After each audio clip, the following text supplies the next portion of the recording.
നമസ്കാരം. പത്തനംതിട്ടയിൽ പോളിംഗ് ഉദ്യോഗസ്ഥരുടെ ലിസ്റ്റ് ഉദ്യോഗസ്ഥരുടെ ഗ്രൂപ്പിലിട്ടു എന്ന് പറഞ്ഞ് ഒരു ഉദ്യോഗസ്ഥനെ മാത്രം സസ്പെൻഡ് ചെയ്ത നടപടിക്കെതിരെ ഇടതുപക്ഷ ജനാധിപത്യ മുന്നണി നേതാക്കൾ തെരഞ്ഞെടുപ്പ് മുഖ്യ വരണാധികാരിയായ ജില്ലാ കളക്ടർക്ക് പരാതി നൽകിയതായി LDF പത്തനംതിട്ട ലോക്സഭാ മണ്ഡലം തെരഞ്ഞെടുപ്പ് കമ്മിറ്റി സെക്രട്ടറി രാജു എബ്രഹാം വാർത്താസമ്മേളനത്തിൽ പറഞ്ഞു.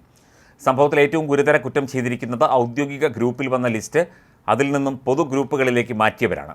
ആ ഉദ്യോഗസ്ഥർക്കെതിരെയും കർശന നടപടി സ്വീകരിക്കണം.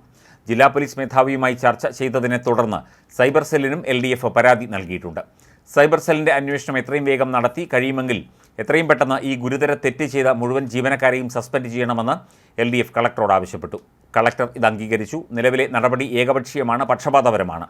കഴിഞ്ഞ 2-3 ദിവസമായി LDF സ്ഥാനാർത്ഥിക്ക് വേണ്ടി വ്യാജ വോട്ടർ കാർഡ്, ID കാർഡുകൾ നിർമ്മിക്കുന്നു എന്ന UDF സ്ഥാനാർത്ഥിയടക്കം നേതാക്കൾ നടത്തുന്ന ആരോപണം തികച്ചും വ്യാജമാണ്. പരാജയഭീതി ഉണ്ടായപ്പോൾ ഉന്നയിച്ച ആരോപണം മാത്രമാണിത്.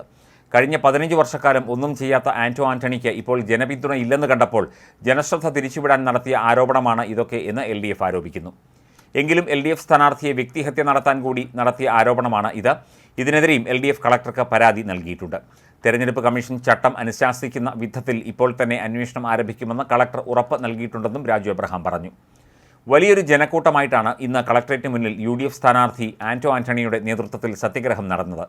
144 പ്രഖ്യാപിച്ചിട്ടുള്ള മണ്ഡലത്തിൽ ഇത്തരത്തിൽ നടത്തിയ സമരം തികച്ചും നിയമവിരുദ്ധമാണ്. അതുകൊണ്ട് സ്ഥാനാർത്ഥി ആന്റോ ആന്റണിക്കെതിരെ ക്രിമിനൽ നടപടി സ്വീകരിക്കണമെന്നും ഇടതുപക്ഷ ജനാധിപത്യ മുന്നണി ആവശ്യപ്പെട്ടതായി രാജു എബ്രഹാം വ്യക്തമാക്കി. CPIM ജില്ലാ സെക്രട്ടറി KP ഉദയഭാനു, ജില്ലാ സെക്രട്ടേറിയറ്റ് അംഗം അഡ്വക്കേറ്റ് ഓമല്ലൂർ ശങ്കരൻ, MLA മാരായ advocate Pramod Narayanan, advocate KU Janeesh Kumar എന്നിവരും വാർത്താസമ്മേളനത്തിൽ പങ്കെടുത്തു.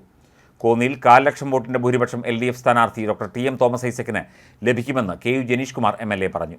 അതിന് എന്നെ ചീത്ത പറഞ്ഞിട്ട് കാര്യമില്ല. തോമസ് ഐസക് ധനമന്ത്രിയായിരുന്നപ്പോൾ അവിടെ മെഡിക്കൽ കോളേജിന് 152 കോടി അനുവദിച്ചു. പുനലൂർ മൂവാറ്റുപുഴ പാതയ്ക്ക് 700 കോടി രൂപ അനുവദിച്ചു. കോൺഗ്രസുകാർ പോലും തോമസ് ഐസക്കിന് വോട്ട് ചെയ്യും. അതുകൊണ്ടാണ് പരാജയം ഉറപ്പിച്ച ആന്റോ ആന്റണി കള്ളപ്രചരണങ്ങൾ നടത്തുന്നത്.